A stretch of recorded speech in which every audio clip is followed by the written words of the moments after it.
창세기 43장. 가나안 땅에는 아직도 가뭄이 계속되었습니다. 야곱의 가족은 이집트에서 가져온 곡식을 다 먹었습니다. 그래서 야곱이 아들들에게 말했습니다. 이집트로 다시 가서 먹을 음식을 조금 더 사오너라. 그러자 유다가 야곱에게 말했습니다. 그 땅의 총리는 우리에게 매우 엄하게 경고했습니다. 그 사람은 너희 동생을 데려오너라. 그렇게 하지 않으면 다시는 나를 볼 수 없을 것이다. 라고 말했습니다. 만약 아버지께서 베냐민을 우리와 함께 보내주시면 이집트로 내려가 음식을 사오겠지만 베냐민을 보내주지 않으시면 내려가지 않겠습니다. 그 땅의 총리가 우리에게 경고했습니다. 베냐민을 데리고 오지 않으면 다시는 우리를 보지 않겠다고 말입니다. 이스라엘이라고도 부르는 야곱이 말했습니다. 왜 그 사람에게 다른 동생이 있다고 말했느냐? 너희가 나에게 큰 고통을 주는구나. 야곱의 아들들이 대답했습니다. 그 사람이 우리와 우리 가족에 대해서 자세히 물어보았습니다. 그 사람은 너희 아버지가 아직 살아계시냐? 너희에게 다른 동생이 있느냐? 하고 물어보았습니다. 우리는 그저 그의 물음에 대답했을 뿐입니다. 그 사람이 나머지 동생을 데리고 오라고 말할 줄을 우리가 어떻게 알았겠습니까? 다시 데리고 오지 못한다면 죽을 때까지 저를 욕하셔도 좋습니다. 이렇게 시간을 낭비하지 않았다면 벌써 2번은 다녀왔을 것입니다. 그러자 그들의 아버지 이스라엘이 말했습니다. 정 그렇다면 이렇게 하여라. 우리 땅에서 나는 것 중에서 가장 좋은 음식을 너희 자루 속에 담아 가거라. 그리고 그것을 그 사람에게 선물로 주어라. 유향과 꿀을 가져가고 향료와 모략과 유향나무 열매와 아몬드도 가져가거라. 이번에는 돈도 2배로 가지고 가거라. 지난번에 너희 자루 속에 놓여있던 돈을 돌려주어라. 아마 실수로 그런 일이 있었던 것 같다. 그리고 베냐민을 데리고 가거라. 자, 이제 길을 떠나 그 사람에게로 가거라. 전능하신 하나님께서 그 사람 앞에서 너희에게 자비를 베푸셔서 그 사람이 시므온과 베냐민을 돌려보내주기를 빈다. 내 아이들을 잃어도 어쩔 수 없다. 그리하여 야곱의 아들들은 선물과 2배의 돈과 베냐민을 데리고 서둘러 이집트로 내려가 요셉 앞에 섰습니다. 요셉은 형들과 함께 온 베냐민을 보고 자기 집 관리인에게 말했습니다. 저 사람들을 집으로 데리고 가거라. 짐승을 잡아서 음식을 준비하여라. 오늘 점심을 나와 함께 먹을 수 있게 하여라. 관리인은 요셉이 말한 대로 요셉의 형들을 요셉의 집으로 데리고 갔습니다. 요셉의 형들은 요셉의 집으로 가게 되어 두려웠습니다. 그들은 이렇게 생각했습니다. 처음 이곳에 왔을 때 우리 자루 속에 들어있던 돈 때문에 이리로 끌려왔나 보다. 저 사람은 우리를 쳐서 우리를 노예로 만들고 우리 나귀를 빼앗으려 하는구나. 그래서 요셉의 형들은 요셉의 관리인에게 가서 그 집 문에서 말했습니다. 나의 주여, 우리는 전에 이곳에 음식을 사러 온 적이 있습니다.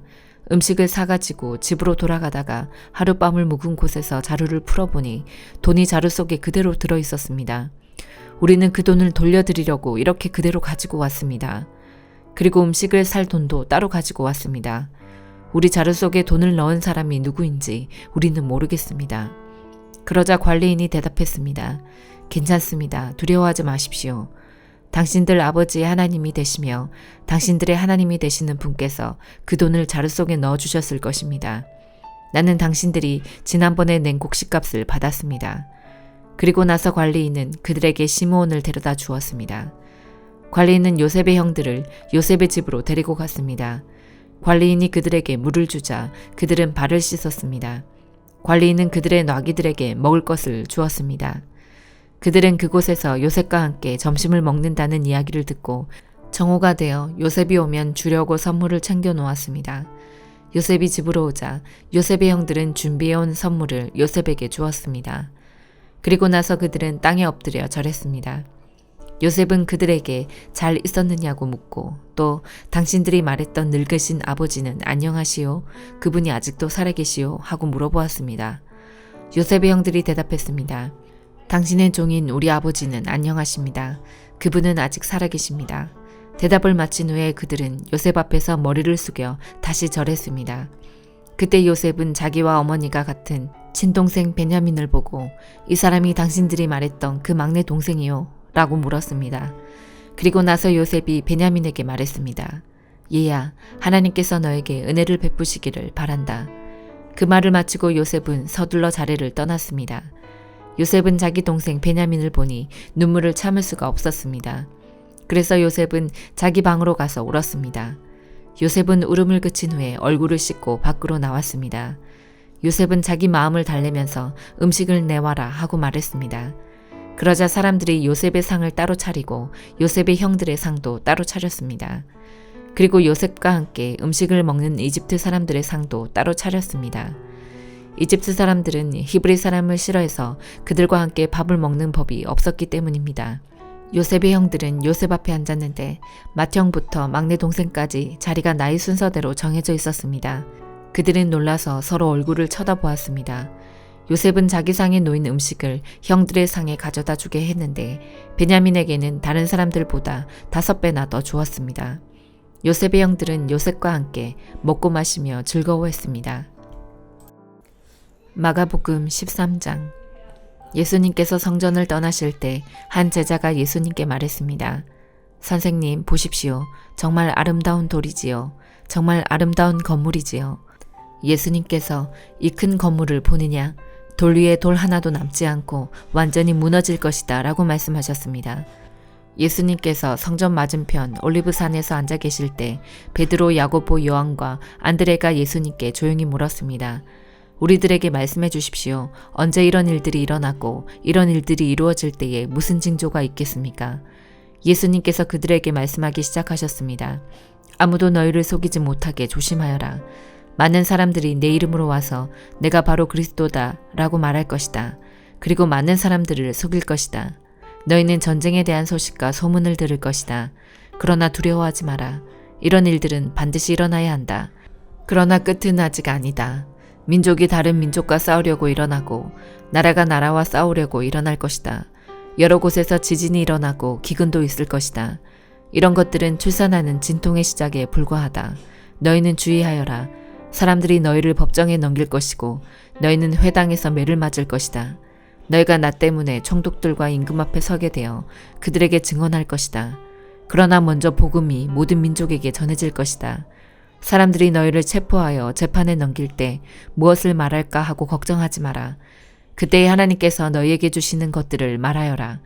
말하는 것은 너희가 아니고 성령님이시다.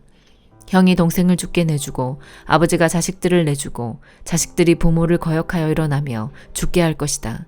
내 이름 때문에 너희가 미움을 받을 것이다. 그러나 끝까지 견디는 사람은 구원받을 것이다. 멸망케 하는 혐오할 만한 것이 서 있지 않아야 할 곳에 서 있는 것을 보거든 잃는 사람은 깨달아라. 유대에 있는 사람들은 산으로 도망하여라. 지붕 위에 있는 사람은 집에 있는 것을 가지고 나오려고 내려와 들어가지 마라. 밭에 있는 사람은 옷을 가지려고 돌아서지 마라. 그때에는 임신한 여자들이나 아이에게 젖을 먹이는 여자들에게 화가 있다. 이런 일이 겨울에 일어나지 않도록 기도하여라. 그때에는 환란이 있을 것인데 이런 환란은 하나님께서 세상을 만드신 때부터 지금까지 없었던 것이며 앞으로도 이런 환란은 없을 것이다. 주님께서 이 날들을 줄여주시지 않는다면 어느 생명도 구원받지 못할 것이다. 그러나 하나님께서 선택한 사람들을 위하여 이 날들을 줄이셨다. 그때 어떤 사람이 여보시오, 그리스도가 여기 계십니다. 또는 저기 계십니다. 하고 말해도 믿지 마라. 거짓 그리스도와 거짓 예언자들이 일어나서 증거와 기적을 보여줄 것이다. 그래서 가능하면 선택된 사람들을 잘못된 길로 인도하려고 할 것이다. 그러므로 조심하여라. 내가 모든 것을 미리 일러주었다. 그러나 그때의 환란이 지나가면 해가 어두워지고 달이 그 빛을 내지 않을 것이다. 별들이 하늘에서 떨어지고 하늘에 있는 권세들이 흔들릴 것이다. 사람들은 인자가 큰 능력과 영광으로 구름 가운데 오는 것을 볼 것이다. 그리고 인자가 천사들을 보내어 땅끝에서 하늘끝까지 사방에서 선택된 사람들을 모을 것이다. 무화과 나무로부터 교훈을 배워라. 가지가 부드러워지고 새잎을 내면 여름이 가까운 줄 안다. 이처럼 이런 일들이 일어나는 것을 보면 인자가 바로 문 앞에 가까이 온 줄 알아라. 내가 너희에게 진정으로 말한다. 이 세대가 지나가기 전에 이 모든 일들이 일어날 것이다. 하늘과 땅은 없어질 것이나 내 말은 없어지지 않을 것이다. 그날과 그때는 아무도 모른다. 하늘에 있는 천사도 모르고 아들도 모르고 오직 아버지만이 아신다. 주의하여라. 항상 경계하여라. 그것은 그때가 언제인지 알지 못하기 때문이다. 마치 여행을 떠나는 어떤 사람과 같다. 그는 집을 떠나면서 자기 종들에게 집을 돌보라고 맡겼다. 각각 임무를 주었는데 문지기에게는 집을 잘 지키라고 명령했다. 그러므로 깨어 있어라. 집주인이 언제 돌아올지 저녁에 혹은 밤중에 혹은 새벽닭이 올 때 혹은 아침 무렵에 올지 모르기 때문이다. 그가 갑자기 돌아와서 너희가 자고 있는 것을 보지 않게 하라. 내가 너희에게 말하는 것은 모두에게 하는 말이다. 항상 깨어 있어라. 욥기 9장. 그러자 욥이 이렇게 대답했습니다. 나도 자네 말이 옳다는 것을 알지만 하나님 앞에서 죄 없다고 할 사람이 어디 있을까? 하나님과 논쟁한다면 누가 하나님의 1000번 말씀에 한 번이라도 대답할 수 있을까? 지혜로우시고 강하신 그분 앞에서 누가 과연 그를 대적하여 이길 수 있을까? 진노하신 하나님께서 산들을 옮기고 없애버리시는데 사람이 그것을 알 수 있겠나? 그분은 땅을 흔드시고 땅을 떠받치는 기둥들도 흔들어 버리시지. 그분은 해를 뜨지 못하게 하시고 별을 움직이지 못하게 하실 수도 있다네. 홀로 창공을 우주에 펼치시고 바다의 파도 위를 걸으시는 분. 그분은 북두칠성과 삼성, 묘성과 남방의 별자리들을 만드신 분. 측량할 수 없는 위대한 일들과 수없는 기적을 행하시는 분이네. 그분이 내 앞을 지나가셔도 나는 그를 보지 못하고 그분이 나를 스쳐가셔도 알지 못하지. 그분이 가져가시면 누가 도로 찾을 수 있으며 누가 감히 그에게 당신은 무엇을 하십니까? 라고 말할 수 있을까? 하나님께서 진노를 풀지 아니하시면 라합을 돕는 자들이 겁내고 움츠리는데 하물며 내가 무슨 대꾸를 하고 할 말을 생각할 수 있겠는가? 내가 의롭다 해도 대답은커녕 그저 긍휼을 빌 수 있을 뿐인 것을 설사 내가 그를 불러서 그가 대답하셨다 해도 그가 내 주장을 들으셨다고 믿을 수 없네. 그분이 태풍으로 나를 치시고 까닭없이 나에게 상처를 입히시네. 숨쉴 틈도 주시지 않고 그저 나에게 괴로움만 더하시네.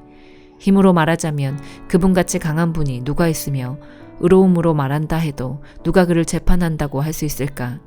비록 나에게 죄가 없다 해도 나는 나를 꾸짖어야 하고 비록 내가 흠없다 해도 나는 나를 죄인이라 인정해야 할 걸세.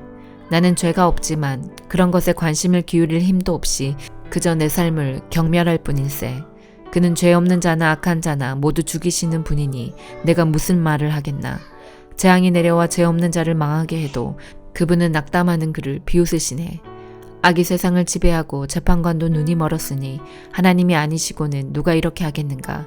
이제 내 삶이 달리기 선수보다 빨리 지나가니 아무 소망이 없구나. 내 삶이 빠른 배처럼 먹이를 낚아채려고 빠르게 내려오는 독수리처럼 날아가는구나. 이제 내가 원망을 그치고 얼굴빛을 받고 웃어보려고 해도 내 모든 고통이 두렵습니다. 당신은 나를 죄가 없다고 인정하지 않으시겠지요. 내가 죄인 취급을 받을 텐데 공연히 수고할 이유가 무엇입니까? 내가 깨끗한 물로 씻고 비누로 손을 닦는다 해도 당신은 나를 구덩이에 밀어 넣으셔서 내 옷조차도 나를 싫어하게 하실 것입니다. 하나님은 나처럼 사람이 아니시니 내가 그에게 대답할 수도 없고 재판정에서 변호할 수도 없으니 안타깝구나. 우리 둘 위에 손을 얹고 둘 사이를 판단해줄 판결자도 없으니 참 답답하구나. 제발 그분이 치시는 막대기를 거두시고 나를 놀라게 하지 않으신다면 좋겠네.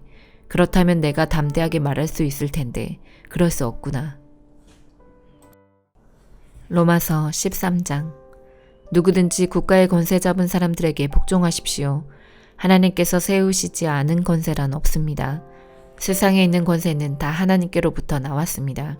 그러므로 그 권세를 거스르는 것은 권세를 세우신 하나님을 거스르는 것과 같습니다. 그런 사람은 심판을 받게 될 것입니다. 의로운 일을 하는 사람에게는 통치자들이 두려움의 대상이 아니지만 악한 일을 행한 사람에게는 두려움의 대상입니다. 권세 잡은 사람을 두려워하지 않고 싶습니까? 그렇다면 의로운 일을 행하십시오. 그러면 그에게 칭찬을 받을 것입니다. 통치자는 여러분에게 유익을 주기 위해 일하는 하나님의 일꾼입니다. 그러나 여러분이 악을 행한다면 두려워하십시오. 그가 공연히 칼을 차고 있는 것이 아닙니다. 그는 하나님의 일꾼으로서 악을 행하는 사람에게 벌을 내리는 하나님의 진노를 집행하는 사람입니다. 그러므로 권세에 복종하십시오. 단지 벌받을 것이 두려워서가 아니라 양심 때문에 복종해야 합니다. 여러분이 세금을 바치는 것도 같은 이유에서입니다. 통치자들은 바로 이런 일에 종사하는 하나님의 일꾼들입니다. 모든 사람에게 해야 할 의무를 다하십시오. 국세를 바쳐야 할 사람에게는 국세를 바치고 관세를 바쳐야 할 사람에게는 관세를 바치십시오.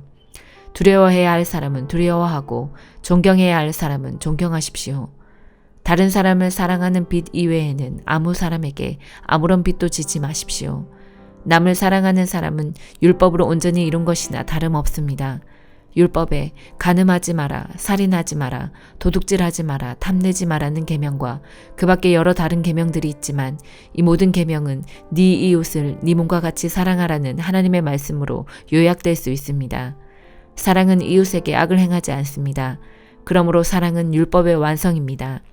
이런 행동을 해야 하는 것은 여러분도 알고 있다시피 벌써 잠에서 깨어날 때가 되었기 때문입니다.